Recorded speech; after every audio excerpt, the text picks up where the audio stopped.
ক্ষমতার সীমানা শেষে জেলের গেট বাংলাদেশের রাজনীতির এক অদ্ভুত চক্র। এটা যেন একটা ম্যাজিক শো। এখানে ক্ষমতার আলো নিভতেই জেলের গেট খুলে যায়। ক্ষমতা হারালেই কোনো না কোনো দুর্নীতির অভিযোগে রাজনীতিবিদদের ঠাঁই হয় জেলখানায়। এখানে ক্ষমতা আর জেলখানা যেন একে অপরের ছায়া। হোসেন মোহাম্মদ এরশাদ সেনা শাসক থেকে রাজনীতির মাঠে নামা এই নেতার ক্ষমতার শেষে একগুচ্ছ দুর্নীতির মামলায় ঠিকানা হয়েছিল জেলখানায়। খালেদা জিয়া সাবেক প্রধানমন্ত্রী ও বিএনপির চেয়ারপারসন ক্ষমতার বাইরে চলে যাওয়ার পরই দুর্নীতির মামলায় ঠাঁই হয় কারাগারে। ১/১১ সেনাবাহিনী নিয়ন্ত্রিত সেই সময়টাতে বিএনপির চেয়ারপারসন খালেদা জিয়া এবং আওয়ামী লীগ সভানেত্রী শেখ হাসিনা সহ বহু রাজনৈতিক এবং ক্ষমতাবান ব্যক্তির স্থান হয়েছিল জেলখানায়। ৫ আগস্ট ২০২৪ ছাত্র জনতার আন্দোলনের মুখে পালিয়ে না গেলে শেখ হাসিনাকেও এমন একটি পরিণতি হয়তো বরণ করতে হতো এবারও। এটা বাংলাদেশের রাজনৈতিক সংস্কৃতিরই একটি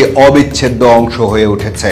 এখানে দুর্নীতিও বাস্তবতা, এখানে বিচার ও জেলখানাও বাস্তবতা। এখানে ক্ষমতাবানদের বিরুদ্ধে মামলারও দুটি বিশেষণ আছে।